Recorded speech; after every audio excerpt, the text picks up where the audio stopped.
Hi everyone. அகில இலங்கை மக்கள் காங்கிரசின் தலைவர் ரிஷாட் பதியுதீனின் தந்தை பதியுதீனின் ஜனாசா நல்லடக்கத்திலே பெருந்திரளான மக்கள் கலந்து கொண்டிருந்தனர். எதிர்க்கட்சி தலைவர் சஜித் பிரேமதாச, முஸ்லிம் காங்கிரசின் தலைவர் ரவுப் ஹக்கீம் உட்பட பலரும் இவரின் ஜனாசாவிலே கலந்து கொண்டிருந்தனர். பெருந்திரளான மக்களுக்கு மத்தியில் இன்று மாலை இவருடைய ஜனாசா நல்லடக்கம் செய்யப்பட்டது.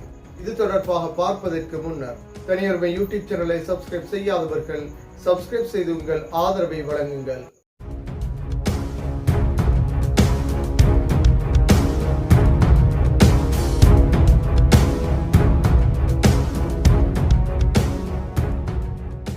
இலங்கை அரசியலிலே, அதிலும் முக்கியமாக முஸ்லிம்களின் அரசியல் வரலாற்றிலே பெருந்தலைவர் அஷ்ரப் அவர்களின் மறைவிற்கு பின்னர் இரண்டு பெரும் கட்சிகளின் தலைவர்களாக ரிஷாட் பதியுதீன் அதே போன்று ரவுப் ஹக்கீம் ஆகிய இருவரும் செயற்பட்டு வருகின்றனர்.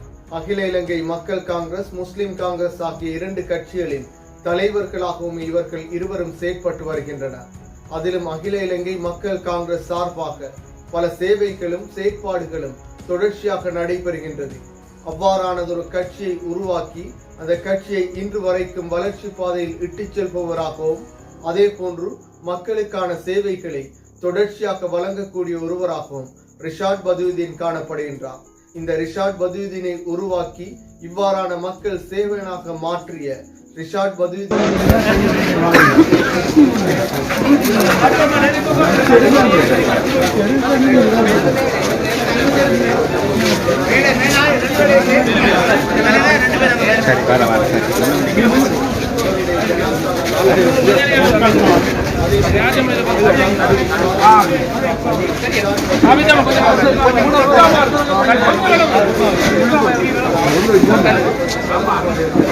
அதில் மிக முக்கியமாக எதிர்க்கட்சி தலைவர் சஜித் பிரேமதாச, முஸ்லிம் காங்கிரசின் தலைவர் ரவுப் ஹக்கீம், அதே போன்று முன்னாள் அமைச்சர் ஃபௌசி உட்பட பலரும் கலந்து கொண்டிருந்தனர்.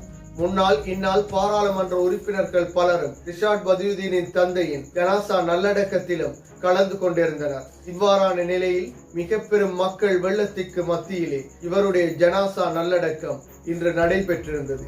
எனவே இலங்கை முஸ்லிம் சமூகத்திற்கு அரசியல் தலைவர் ஒருவரை உருவாக்கி சேவைகளை வழங்கக்கூடிய ஒருவரை உருவாக்கிய பதியுதீன் அவர்களின் மன்னரை வாழ்க்கை சிறப்பாக அமையட்டும்.